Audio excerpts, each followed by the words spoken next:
इस वीडियो में बताई गई सारी जानकारी पब्लिक प्लेटफॉर्म पर उपलब्ध है। इसमें ऐसी कोई जानकारी नहीं दी गई है जिससे हमारे सुरक्षा बलों की गोपनीयता भंग होती है। डिफेंस डिटेक्टिव सेना का सम्मान करता है और उन्हीं जानकारियों के आधार पर काम करता है जो सार्वजनिक रूप से मौजूद है।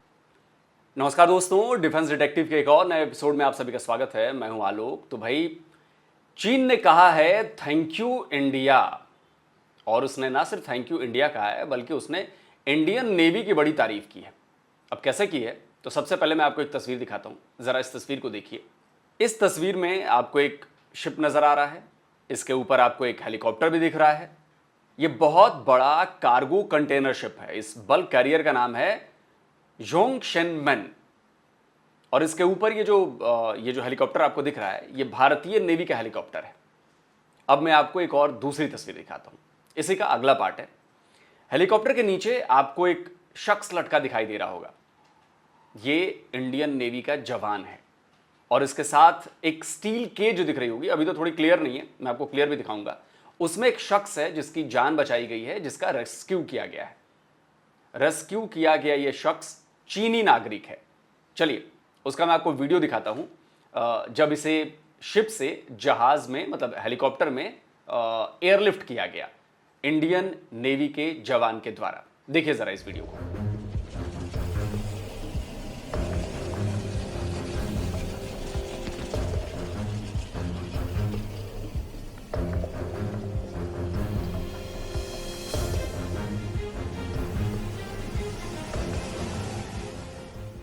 और एक और तस्वीर दिखाता हूं, अगला पार्ट। ये वही तस्वीर है, इसमें आपको जो बंदा ये लेटा हुआ नजर आ रहा है स्ट्रेचर पर, ये उसी चीनी नागरिक की तस्वीर है जब उसे हेलीकॉप्टर के भीतर मेडिकल असिस्टेंस दी जा रही थी।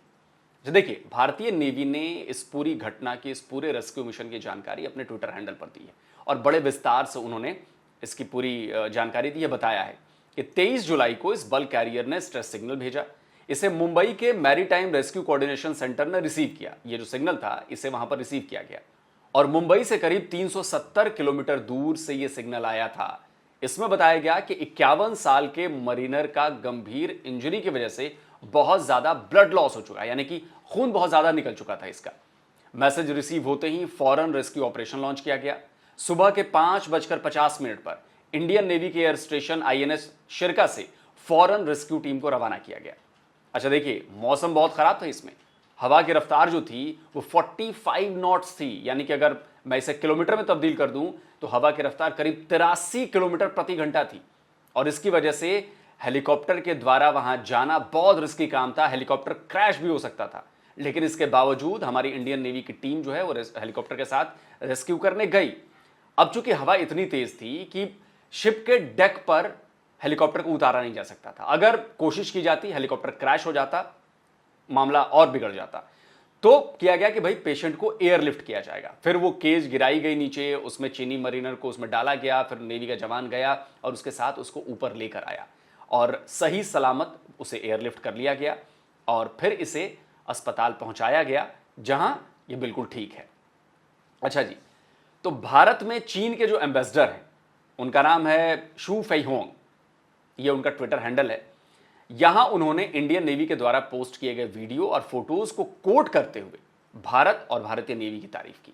अपने ट्वीट में उन्होंने लिखा कि भारतीय नेवी के द्वारा एक चीनी क्रू मेंबर को इमरजेंसी मेडिकल रेस्क्यू प्रोवाइड कराने को हम बहुत ज्यादा अप्रिशिएट करते हैं। अभी चीनी नागरिक फॉलोअप ट्रीटमेंट से गुजर रहा है, और पीपल फर्स्ट और लाइफ फर्स्ट चीन और भारत की यह साझा फिलॉसफी है। अच्छा, भारतीय नेवी के इस काम पर ट्विटर पर और जहां जहां भी ये सोशल मीडिया पर ये खबर गई, वहां पर लोग बड़ी तारीफ कर रहे हैं, बड़ी प्रशंसा कर रहे हैं। तो इसी बीच ट्विटर पर एक यूजर हैं ड्यूक ऑफ इंडिया, उन्होंने चीनी एम्बेसडर शू फेइहोंग से कमेंट करके पूछ लिया कि चीनी सरकार का जो ग्लोबल टाइम्स है, जो चीनी सरकार का भोंपू है ग्लोबल टाइम्स, वो इस न्यूज को कवर क्यों नहीं कर रहा है। तो जो चीनी एम्बेसडर हैं शू फेइहोंग, उन्होंने जवाब दिया कि इट कवर्ड, यानी कवर हुआ है। तो भाई फिर मैंने सोचा कि यार, चीनी एम्बेसडर साहब के दावे का जो है सच, उसको तलाशा जाए। मैंने कोशिश शुरू कर दी कि भाई वाकई ग्लोबल टाइम्स ने कवर किया है कि नहीं किया है। तो सबसे पहले मैं ग्लोबल टाइम्स पर गया, वहां पर ढूंढा कि शायद कहीं खबर दिख जाए। फ्रंट पेज का कोना कोना मैंने छान मारा, वहां पर भारत और चीन के विदेश मंत्रियों की मुलाकात की खबर थी। फिर मैंने मोस्ट व्यूड वाला सेक्शन भी देखा, खबर वहां पर भी नहीं थी, वहां भी खबर नहीं मिली। ऊपर से नीचे तक पूरी वेबसाइट में देख गया, खबर कहीं नहीं मिली। फिर मैंने सोचा कि कहीं और किसी और सेक्शन में होगी, तो फिर मैंने वर्ल्ड वाला सेक्शन भी खोला, वहां पर लगा शायद कि खबर मिल जाए, पर खबर वहां भी नहीं थी। फिर मैंने सोचा कि इसी खबर को भाई ग्लोबल टाइम्स में सर्च किया जाए, शायद हो सकता है खबर पुरानी हो गई हो तो फ्रंट पेज से हट गई हो। तो मैंने सर्च बॉक्स में उस जहाज का नाम डाला, क्योंकि सबसे सेफ सर्च यही है, क्योंकि भाई जब खबर अगर डाली गई होगी तो जहाज का नाम तो लिखा गया होगा, तो वो खबर आ जाएगी। लेकिन सर्च रिजल्ट में कुछ भी नहीं आया। आप देख सकते हैं 25 जुलाई और 24 जुलाई की कई सारी खबरें यहां पर आ गई, पर भारतीय नेवी ने खराब मौसम में जान पर खेलकर चीनी नागरिकों की जान बचाई, वो खबर कहीं भी यहां नजर नहीं आई। फिर मैंने इंडियन नेवी भी सर्च बॉक्स में लिखकर देखा, पर नतीजा वही रहा, कोई खबर इससे रिलेटेड नहीं दिखी। अच्छा, फिर इसके बाद मैं ट्विटर पर गया, मैंने सोचा कि शायद ग्लोबल टाइम्स का जो ट्विटर हैंडल है वहां पर कोई खबर डाली गई हो, लेकिन वहां भी सर्च किया पर ग्लोबल टाइम्स का एक भी ट्वीट नहीं दिखा। तो फिर मैंने सोचा कि यार सीधे गूगल पर ही सर्च करते हैं यार, कहीं तो खबर मिलेगी जो ग्लोबल टाइम्स ने डाली होगी। तो वहां भी जाकर सर्च किया मैंने, लेकिन रिजल्ट यही रहा।